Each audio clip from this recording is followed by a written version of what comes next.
So I'm working on a Grand Cherokee with a 3.6-liter engine, and this customer had a ticking noise complaint. It gets louder when it gets warmer. So I got my stethoscope earlier, and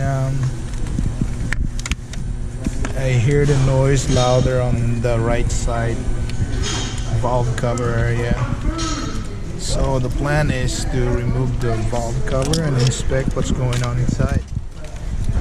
And now I'm on the process of removing this right side valve cover.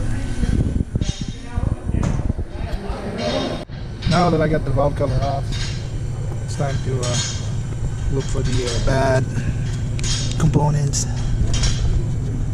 And if you notice, the intake camshaft right here has been shaved off, so that's a good indicator. That could definitely cause a ticking noise. Most of the time, the lockers goes bad on this 3.6. I don't know why. Yeah, you can see that. I can literally shake it with my finger. You can see that. You can hear it. You can hear that move. That's definitely bad.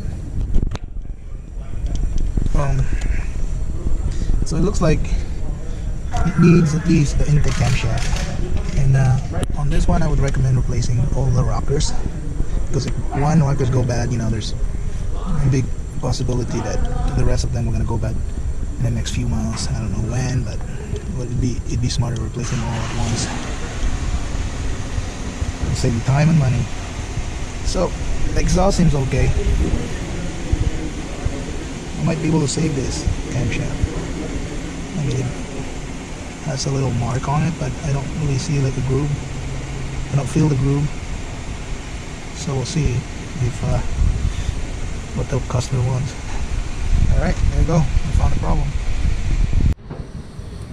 So I was able to save the intake camshaft. It wasn't, you know, there wasn't no groove on it. It was just a mark.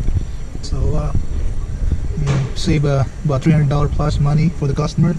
I'm sure they're gonna be happy about that. So I replaced all the rockers on the right side, and then also replaced the one lifter right here where the bad rockers was. So that's pretty much it. I'm putting this back together. Replace the we're gonna replace the valve cover on it too. Seal.